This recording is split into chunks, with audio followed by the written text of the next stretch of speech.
입니다. 국토부가 너무 큰 실수했다. 한번 살펴보겠습니다.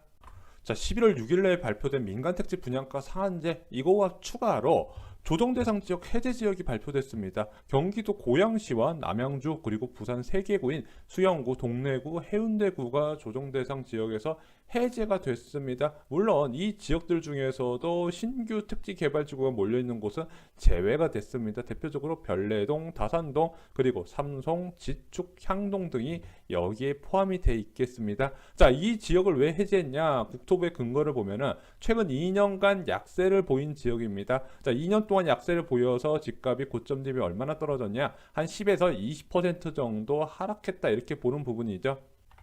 부동산 투자에서 조정대상 지역 해제는 투자자한테 너무 큰 호재예요. 왜 그러냐? 일단 이 양도세 중과제도 부분 거의 부동산 투자 규제의 꽃이라고 불리는 부분인데 그것이 빠지는 거예요. 양도세 중과 2주택자 기본세율의 10%, 3주택자 기본세율의 20%인데 이것이 적용이 안 되고요. 게다가 장기보유 특별공제까지 다시 받을 수 있는 부분입니다. 자, 이 말은 제가 고양시 지역에 여러 채 주택을 사놓고 그 주택을 어느 정도 보유하고 있다 팔아도 이것은 양도세 중과가 아니라 기본세율만 적용받기 때문에 세액 부담이 확실하게 줄어들게 됩니다. 자, 그러다 보니까 조정대상 지역 해제라는 거는 투자자한테 이 지역에 투자 좀 해라 이런 뜻으로 받아들여야 돼요. 게다가 LTV도 완화되죠. 그리고 비과세 실거주 요건도 강화된 것이 풀리게 되죠. 한마디로 야, 나 전세 살면서 이 지역에 주택 투자했다가 2년 뒤에 오르면 비과세 혜택 받을 수 있는 거예요. 자, 이게 파리 부동산 대책에 도입돼가지고 많은 사람들 지금 되게 당황시킨 제도거든요. 그것도 해당이 안 되더라.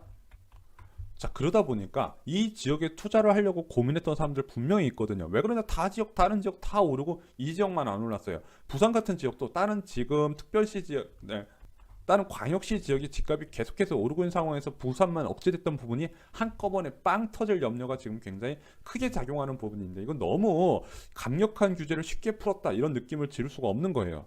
자, 그러다 보니까 벌써 부작용을 우려하는 기사가 쏟아집니다. 아직 이 제도 발표난 지 일주일도 안 됐는데 자, 뭐 쇼핑에서 사람들이 휩쓸어 간다, 뭐 매물 풍기 현상이 일어난다 이런 얘기가 나오고요. 조정대상 지역 해제에서 대부분 아파트 단지의 호가가 빠르게 올라가고 있는 상황입니다. 자, 그럴 수밖에 없는 게 부동산 시장은 작은 호재에도 민감하게 반응을 합니다. 왜 그러냐? 급매물은 한정적이에요. 시중에 나와 있는 매물 한정적이다. 1천세대 아파트 매물 뭐 100개, 200개 되는 게 아니라 많아야 15개에서 30개 정도거든요. 이 중에서도 정말로 팔 의지가 있는 급매물 같은 경우는 한 4, 5개밖에 안 돼요. 자, 이거 급매 소화되면 바로 가격 뻥튀기 된다고 말씀드렸는데 자, 이 급매는 한정적인데 이런 식으로 커다란 규제를 풀어주게 되면은 수요가 무제한으로 들어오게 돼버린다는 겁니다. 자, 그러다 보니까 이거는 조정대상 지역 해제는 좀 신중을 기할 필요가 있었다 이렇게 생각을 하는 부분이에요. 근데 국토부의 생각은 좀 다른 것 같습니다.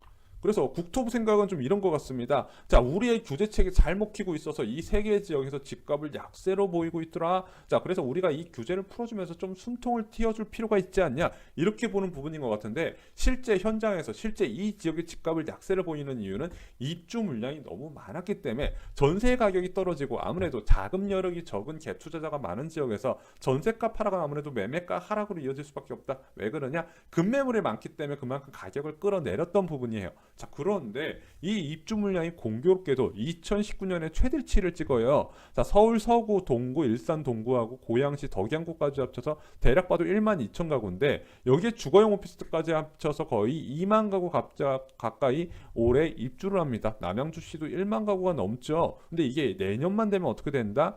고양시 같은 경우는요 5천 가구로 한 3분의 1 수준으로 줄어들고요. 남양주도 4천 가구로 40% 60% 감소합니다. 굉장히 큰 차이가 있는 부분이죠. 그러다 보니까 국토부가 조정 대상 지역에서 해제를 안 했어도 이 지역은 내년 되면 자연스럽게 전세값이 안정되면서 투자자 유입이나 내 집 마련 수요가 늘어날 수 있는 지역임에도 불구하고 미리 조정 대상 지역을 해제했다는 거죠. 즉 국토부에서 이 지역의 집값 약세에 대한 원인을 제대로 분석하지 않은 거예요. 그리고 또 하나 간과한 게 있습니다. 무엇이냐? 지금은 사상 최저의 저금리 상황이라는 거죠. 1.25%로 내린 지 아직 한 달도 안 된 상황이에요. 많은 시중의 자금들이 부동산에 들어오기 위해서 노려보고 있는 상황에서 갖가지 규제가 나오니까 그럼 강남 서울 지역 8개구 중심으로 규제를 강화하니까 그러면 이 투자 열풍이 고가 주택에서 중저가 주택으로 확산될 여지가 있는 상황에서 아이고야 국토부에서 그 중저가 주택에 해당하는 곳의 규제를 해제해 버렸다 이런 상황인 거죠.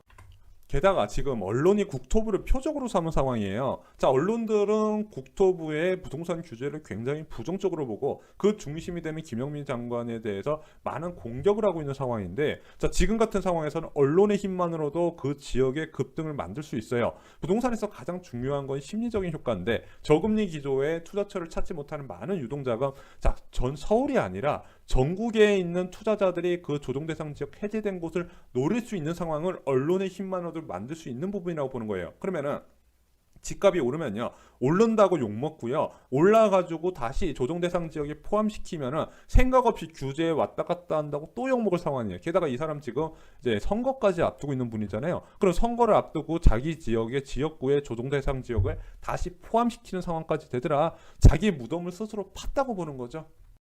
그리고 제가 좀 개인적으로 많이 실망한 거는요. 자, 많은 사람들이 기대한 건 문재인 정부 초창기의 집값 전환이었어요. 2017년 5월 정도 수준까지는 집값이 떨어져야 된다. 왜 그러냐? 2014년부터 2017년까지 집값이 완만한 상승 흐름을 보였거든요. 그 이후에 2017년 문재인 정부 집권 이후에 네 차례의 급등을 겪으면서 지금의 집값이 완성이 됐더라. 그것을 거품으로 보고 어느 정도 빠져야 된다. 그러기 위해서는 국토부 담당자가 어느 정도 명확한 기준을 잡고 이때까지는 쉴 새 없이 규제를 몰아쳐서 집값을 잡아야겠다. 이런 인식이 있는 게 아니라 우리가 봤을 때 이 정도면 집값 떨어졌네. 봤더니 막상 많이 떨어지지도 않았어요. 한 10에서 20% 정도 조정됐다. 말이 20% 대부분 10% 내외로 조정된 상황에서 가장 강력한 규제를 풀어줬다는 거예요. 그럼 국토부의 목표도 명확하지 않은 거고 어떤 기준으로 앞으로 중장기적인 비전이 국토부에서는 없는 거예요. 이 거품을 깨기 위한 비전이 거의 없다고 보는 부분이죠. 그러다 보니까 자, 주택 매물을 갖고 있는데 아직도 팔지 못하는 사람이 조금 출렁거리는 모습 보이면 국토부에서 풀어주겠네, 이런 안이한 생각을 할 수 있는 부분이라는 거예요. 국토부에서 이번엔 정말로 큰 실수를 한 겁니다. 전 그렇게 보는 부분이에요. 그래서 이번 조정 대상 지역에서 풀린 지역 매수를 투자를 하거나 매도 대기자는 어떻게 될까, 그 부분 좀 정리를 드려볼게요.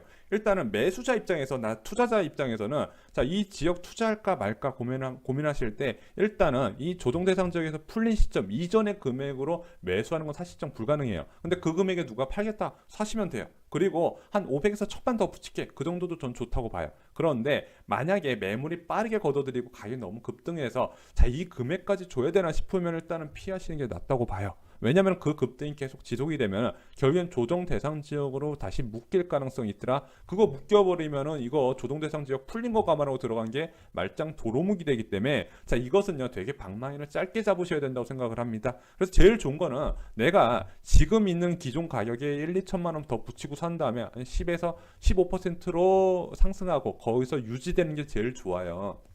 근데 부동산이란 게 한 번 상승 흐름을 타게 되면 그것이 걷잡을 수 없이 올라가게 되거든요. 결국에는 어느 시점에서는 분명히 규제가 다시 가해질 거고, 그러면 그 다음부터는 이것을 기대하고 산 사람 세대 버리는 거라니까요. 자, 그리고 다주택자 같은 경우는 어떻게 될까요?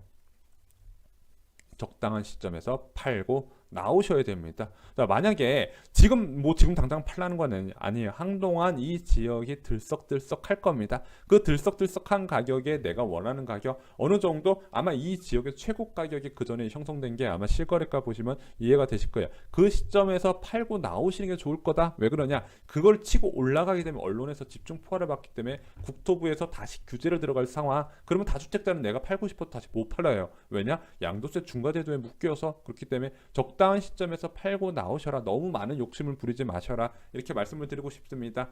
이상으로 쇼킹 부동산 마칩니다. 좋아요, 구독, 공유 꼭 부탁드립니다. 감사합니다.